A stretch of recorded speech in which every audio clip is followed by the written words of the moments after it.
Olá, bem-vindos! Vamos lá para mais um tópico de direito penal, parte geral no nosso canal. Alguma dúvida? Alguma dúvida? Lembrando que qualquer dúvida, qualquer comentário, manda aqui pra gente, a gente vai conversando, a gente vai interagindo sobre a matéria. O tema de hoje é crimes omissivos. Crimes omissivos. Vamos falar um pouquinho sobre crimes omissivos. Joia? Joia! Bom, o que é um crime omissivo? Como é que a gente chega nesse crime omissivo? O que é isso? Primeiro lembra que existe uma classificação dos crimes em relação à conduta.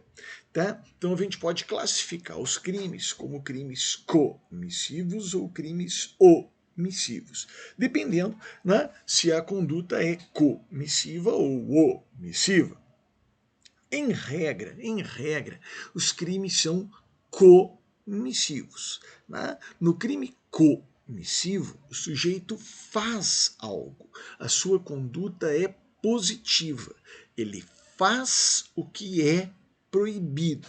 Então ele quebra, ele puxa, ele empurra, ele atira, ele faz o que é proibido. Isso é o crime comissivo e é a regra. Quando você pensa em crime, você normalmente pensa num crime comissivo, que são, né, aquelas formas mais tradicionais. Dá uma facada em alguém, quebra a coisa de alguém, subtrai algo e sai correndo, né, dá um soco.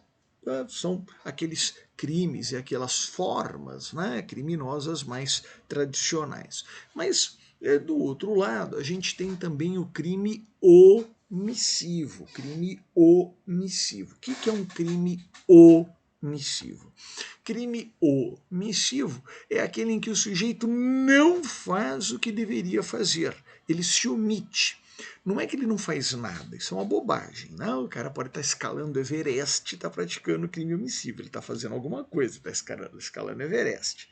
Mas a ideia é que ele não faz o que ele deveria estar fazendo. Então ele tem o dever de socorrer e não está socorrendo. Ele está jogando bola, ele está deitado dormindo, ele está correndo uma maratona, mas ele não está fazendo aquilo que ele deveria fazer.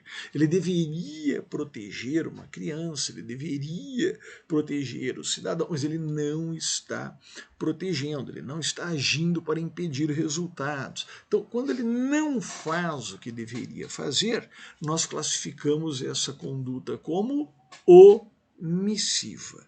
Tá? Grava isso. Omissão não é fazer nada. Eu lembro que eu me formei achando isso.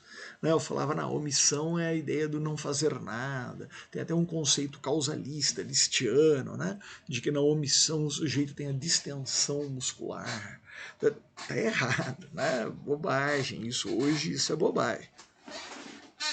Omissão é não fazer o que deveria fazer. Pode até estar fazendo alguma coisa, mas não está fazendo o que deveria fazer. Tá claro? Joia? Joia. Bom, quando a gente fala então do crime omissivo, a gente tem uma outra classificação. Gustavo, você vai direto para o omissivo? Sim, primeiro porque é o tema de hoje. Segundo, porque os crimes comissivos, a gente vai ter muita coisa para falar sobre eles. Os crimes, mas eles não têm uma classificação interna, né? Não tem o crime comissivo A, crime comissivo B, crime comissivo C, não, crime comissivo. Os crimes omissivos, eles já chegam com uma classificação prévia, que é essa classificação entre crime omissivo próprio, puro, ou crime omissivo impróprio, impuro, também chamado comissivo por omissão. Vou repetir. Os crimes omissivos, eles já chegam com essa classificação em crimes omissivos próprios, puros, ou impróprios, impuros, também chamados comissivos por omissão. Então vamos combinar um negócio.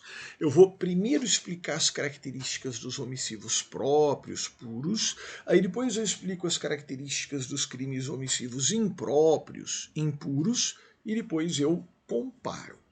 Joia? Joia. Vamos lá. Bom, olha a tabelinha. Vamos começar pelos crimes omissivos próprios. puros. Ó, no primeiro quadrinho, lá, omissivos próprios, está escrito assim, dever jurídico de agir. Tá? Então, no crime omissivo próprio, puro, o autor tem um dever jurídico de agir. Ele tem o dever de fazer algo. Óbvio, né? Se é crime a omissão, é porque existia um dever jurídico de ação. Tanto que foi incriminada a não ação, a omissão. Certo? Certo. O que mais? No crime omissivo próprio, segundo quadradinho, no crime omissivo próprio, não há um resultado naturalístico no tipo. Não tem um resultado naturalístico no tipo. Tá? Por quê? De onde vem isso? Vem até da ideia mesmo, inata, de omissão. Quem não faz, não provoca mudança no mundo exterior. Quem nada faz, nada causa. Então, como a omissão é o nada, e o nada nada é, o nada nada provoca, o nada não tem resultado. Tá? É mais ou menos por aí. Quando eu não faço o que deveria ter feito, tá? Não teria, a princípio, nenhum resultado causado por essa minha omissão. Por isso que o crime omissivo próprio, aquele crime omissivo mais puro, né, mais em essência, ele não teria resultado naturalístico relevante no tipo. E tem isso. Né? O tipo no crime omissivo próprio ele não descreve nenhum resultado naturalístico, exatamente porque não importa o resultado pro tipo. Pode até importar para a pena, mas não há um resultado que importe para o tipo. Exemplo, vamos falar do 135 do Código Penal, que é a omissão de socorro. Eu gosto, acho esse tipo muito, muito interessante, porque lá está escrito que é crime deixar de prestar socorro a criança abandonada, perdida, desamparada, pessoa enferma ou em grave iminente perigo, quando possível, sem risco pessoal. Por que eu acho esse tipo tão curioso? Porque eu acho que ele mostra bem, né, desde logo já, o tanto que nós somos seletivos, discriminatórios e marginalizantes, né, dentro da nossa cultura, e é claro que isso tem um reflexo penal imediato. Por que eu estou dizendo isso? Porque é incrível perceber que é crime deixar de prestar socorro a crianças perdidas e desamparadas. Tá? É crime. Por que eu acho incrível isso? Né? Porque é um crime que se pratica o tempo todo. Tá? O tempo todo tem criança largada pela rua. Eu moro em São Paulo, você vai para o centro da cidade, você pula criança abandonada. Por que não tem crime aí? Porque aí você vai ter uma interpretação dos tribunais dizendo que não, veja bem, nesse caso não, aqui não é o que a gente quis dizer, aqui não é o que o legislador quis dizer. E essa interpretação dos tribunais é muito fácil de se explicar. O Tribunal de Justiça de São Paulo, por exemplo, fica na Praça da Sé, que é o lugar que mais tem criança abandonada ali, largada pelos cantos, né? E os julgadores têm que pular as crianças também para chegar no tribunal. Então é óbvio, né, que a ideia é, ó, como eu faço, eu não vou incriminar. Né? A sede do Ministério Público fica do lado. Ó, como eu faço, eu não vou acusar ninguém. Né? Tanto que quando você pensa em omissão de socorro, se eu falar para você assim, crime de omissão de socorro, você pensa em que contexto? Você pensa numa criança largada numa praça? Você pensa num sujeito ferido, doente, largado numa praça? Não, você pensa num acidente de carro. Sabe por quê? Sabe por quê? Porque quem dirige carro merece socorro.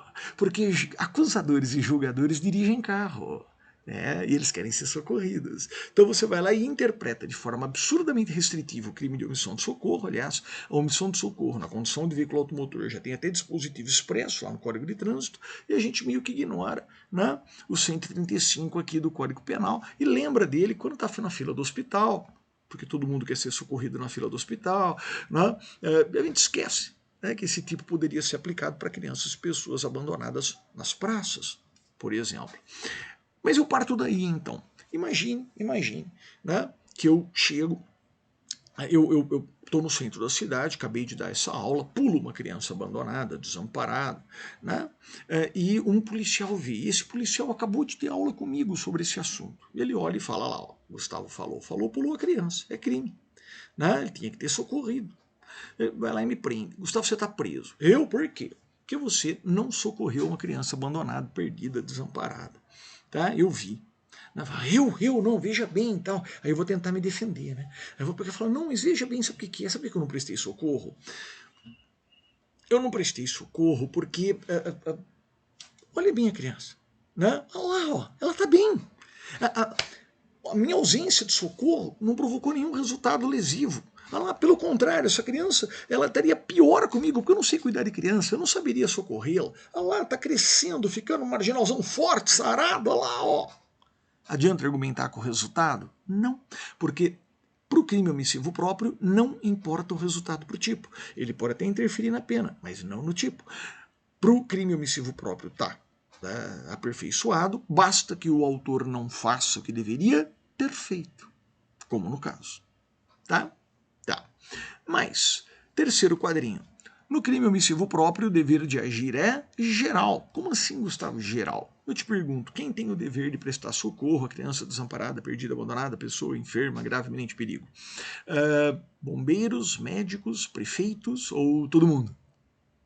Todo mundo, sem risco pessoal, todo mundo. Então é um dever aberto, é um dever para uma coletividade. Não necessariamente para todos, mas para a coletividade. Joia? Isso é característica do crime omissivo próprio. Aí a gente vai pegar e comparar com o crime omissivo impróprio, também chamado, lembra, comissivo por omissão. Isso estava no quadrinho anterior, né? Comissivo por omissão. Tá. O que tem aí nesse omissivo impróprio? Bom, primeiro, aqui não é um mero dever jurídico de agir. Aqui é um dever jurídico de agir para impedir um resultado. Então não basta agir, tem que agir para impedir o resultado. Tá?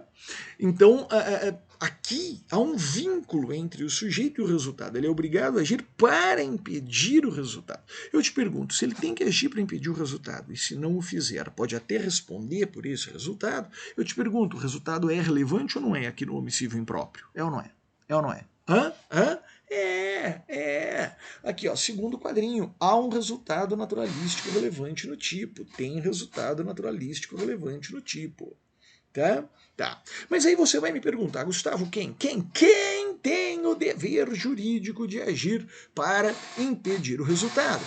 Quem tem o dever de garantia, quem está na posição de garante. Quem é esse garante? O garante é aquele que está no artigo 13, parágrafo 2º do Código Penal. Repito, está no artigo 13, parágrafo 2º do Código Penal. Tem três formas de dever de garante, 3 casos de dever de garantia lá no artigo 13, parágrafo 2º. São 3 casos em que o autor tem o dever de agir para impedir o resultado. Primeiro é o garante por dever legal. Repito, garante por dever legal. Quem é o garante por dever legal? Nos termos da lei, é aquele a quem a lei atribui o dever de guarda, proteção ou vigilância. Repito, é aquele a quem a lei atribui o dever de guarda, proteção ou vigilância. É o exemplo do policial em relação ao cidadão. É o exemplo dos pais em relação aos filhos. Então, os pais têm o dever legal, está lá no ECA, está no Código Civil, de guardar, bem proteger, alimentar os filhos. Se o pai não atua para proteger o filho, não atua para alimentar o filho, ele pode responder pelo resultado danoso, pela morte por inanição, pela morte, pela lesão no filho. Tá? Exemplo, imagine, né? Pais que resolvem que não vão alimentar o filho, que não estão nem aí, ou que esquecem de alimentar o filho e o filho morre de inanição. Aí a polícia vem, prende os pais. Eu não matei essa criança não, ela morreu sozinha, viu? Ela que não foi lá na geladeira, tal. Pô, tá com 3 meses, a geladeira tá cheia, por que não se virou, né? Nada disso. Vocês são pais, vocês têm o dever de agir para impedir o resultado. Se não o fizeram, podem responder pelo resultado. Gustavo, homicídio doloso, homicídio culposo. Aí é uma questão de dolo ou culpa e já é um assunto de tipicidade. A gente vai discutir tipicidade em outro momento, tá? Mas que eles podem responder pelo resultado, eles podem, tá? Tá. Dever contratual. Eu não gosto muito da expressão contratual, porque aí o aluno acaba sempre pensando num contrato escrito, formal, com carimbo, assinatura, nada disso. Dever contratual é aquele que, de qualquer forma, assumiu a responsabilidade de impedir o resultado. Repito, aquele que de qualquer forma assumiu a responsabilidade de impedir o resultado. É o exemplo da babá em relação ao bebê, é o exemplo do professor em relação ao aluno, é o exemplo dos guias, o guia da natação, o guia da floresta, o guia da cachoeira, tá? Então, se você contrata um guia para te levar para a floresta e para te trazer de volta, né? Ele assume a responsabilidade de impedir o resultado. A babá, em relação ao bebê, ela assume a responsabilidade de proteger o bebê. Precisa ser uma babá com registro em cartório, carteira assinada? Claro que não. É aquele que de qualquer forma assume a responsabilidade de impedir o resultado. Exemplo, imagine que eu estou com meu bebê, eu lembro que deixei o celular no carro, eu viro para você e falo, segura meu bebê um minutinho, eu vou ali no carro. Ah, claro, Gustavo, pegou meu bebê. Segurou, virou garante. Virou garante, você tem que agir para impedir o resultado, tem que proteger o meu bebê. Tá? Porque você assumiu a responsabilidade. Deu para pegar? Joia? Joia. Por fim, dever de ingerência, garante para o dever de ingerência. O que é isso? Dever de ingerência tem aquele que, com sua conduta anterior, repito, dever de ingerência tem aquele que, por sua conduta anterior, provocou o risco do resultado. Aquele que, com sua conduta anterior, provoca o risco do resultado. Quem, com a conduta anterior, provoca o risco do resultado, tem o dever jurídico de agir para impedir esse resultado. Exemplo, imagine que jovens vão acampar na floresta. Jovens, 18, 19 anos, segundo ano de faculdade, pronto. Eles vão acampar na floresta. Eles vão para a floresta e eles visitam a cachoeira, os rios. Bom, está entardecendo, eles vão até uma clareira, montam as barracas, acendem uma fogueira e ficam ao redor da fogueira assando marshmallow. Marshmallow é um exemplo muito americanizado, né? Vamos aqui abrasileirar isso aí, eles vão assar queijo coalho. Delícia, queijo coalho. Então eles vão ficar comendo queijo coalho ao redor da fogueira e cantando músicas até eu adormecer. Só que queijo coalho é uma delícia, só que é forte, né? Empanturra, empanzina, cada um come meio quilo de queijo coalho, cai todo mundo para trás dormindo, ninguém lembra de apagar a fogueira, pega fogo no bosque. Com a conduta anterior de acender a fogueira, eles provocaram o risco do resultado. Agora eles têm que agir para impedir o resultado, senão eles podem responder pelo dano ambiental, pelo dano a terceiros que estejam acampando em outra região dali da floresta, pelo dano a fazendeiros vizinhos, pelo... Tá? Deu para pegar? Joia? Tá. Vamos comparar então agora. Ó, no omissivo próprio, o autor tem o dever jurídico de agir. No impróprio, o dever jurídico é de agir para impedir o resultado. No próprio, não há um resultado relevante, naturalístico no tipo. No impróprio, há. No omissivo próprio, o dever de agir é geral, da coletividade. No omissivo impróprio, também chamado comissivo por omissão, o dever é apenas daquele que está na posição de garante. Garante por dever legal, dever contratual, dever de ingerência. Joia? Beleza? Beleza! Gente, deu pra gente bater aqui naquilo que havia de mais importante e essencial aqui sobre o assunto. Lembra que eu fico ao teu dispor aqui, né, para perguntas dentro do canal. Alguma dúvida? E até uma próxima. Abração!